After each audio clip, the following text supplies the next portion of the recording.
Joaquin, according to them, Joaquin looks like you, because you have beards. They were hoping it was you, and they wanted the confirmation for me.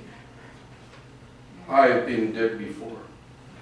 I tried to tell them, but I couldn't convince them. Finally, they cut his right hand off, here, at the wrist. Why? For the fingerprints. That's what they said. What did they do with the bodies? They threw them in the river. Then they began showing me photographs. What kind? Corpses of peasants. They burned their huts. They began to use napalm here too, and they're proud of it. They showed me photographs of the explosions, the flames, and then the results. What was left of the bodies, charred, gory, all shrunk and black, unrecognizable as human beings. Frightening. Did it frighten you? It's not easy to look at the bodies here close, of your close friends. Then they showed me newspapers of last week of June. They massacred dozens of miners at the Cativi Siglo, Vente, mine complex. They take real pride in it, laughing and as they told me at the headquarters of the mine workers union at Cativi and Umani have been closed forever, and that the union radio stations have been smashed. Angelica has finished taking off the bandage and is horrified at the condition of the badly injured hand. Ramon gently takes over from Angelica and begins dressing the wound himself. Angelica, feeling ill, sits in a corner.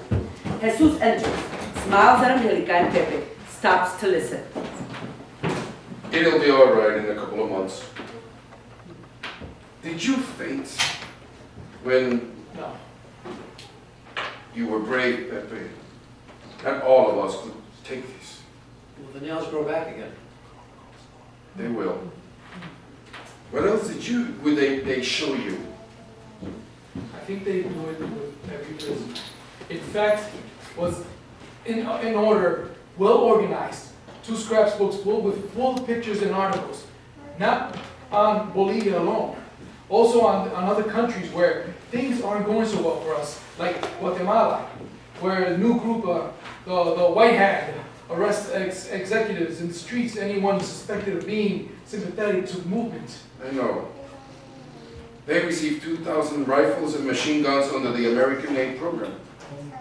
There was a picture of a captured guerrillero in a black hood accompanying an army patrol and pointing out peasants who helped the revolution. In one picture you see hooded guerrilleros indicating a peasant. On the next page, the peasant and his entire family are bathed in blood. Does it make you sick? Recalling it does.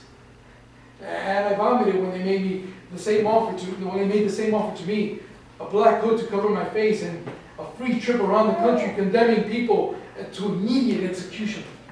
What did you tell them? I didn't know anybody. And then?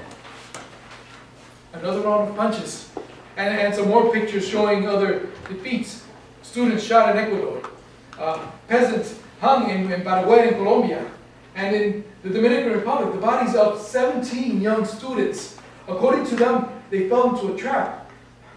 They were members of the Castroit June 14th movement and were supplied and with defective arms from the government munition factory by the German-born CIA collaborator. When they surrendered, they were executed on the spot without a trial. Why did they tell him all this? What do you think, Pepe? Why did they tell you so much? I suppose because they were going to shoot me. Did they mention Danton and Carlos? Oh yes.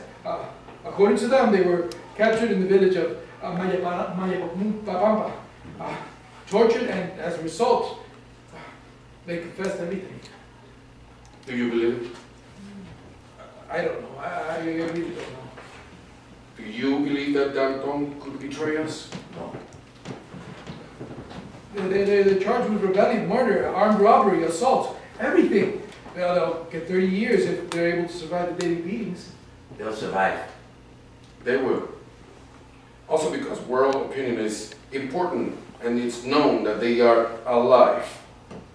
For a revolutionary, failure is a springboard. I've always learned from my defeats. Danton and Carlos will learn too.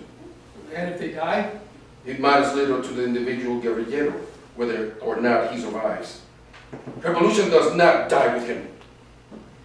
Revolution does not die in the countries where men don't forgive, don't give into torture.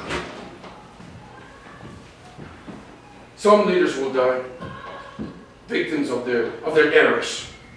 But new fighters and new leaders will emerge in the heat of the revolutionary struggle. The death of the leaders will always create 100 men more. I know.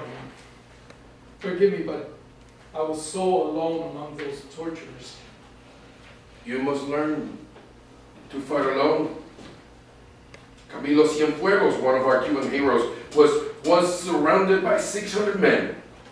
He resisted an entire day against an enemy advance that included 2 tanks, and at night when he made a spectacular escape.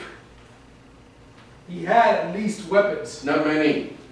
On May 25th, the day of the final offensive, the poverty of our resources was fragrant. 200 guns against 100,000 weapons of every type. We won.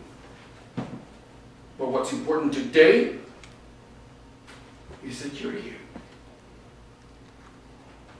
That you found in yourself the courage to escape.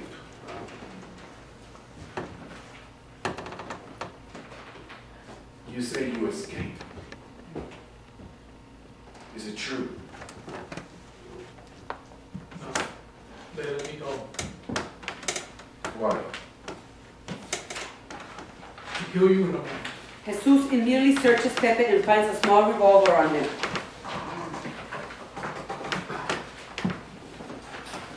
I believe you. They'll kill my mother if I don't. You've seen her, Ramon. She's almost 70. It's difficult to choose between your own mother and a beloved comrade. Now you understand why I behave so nervous and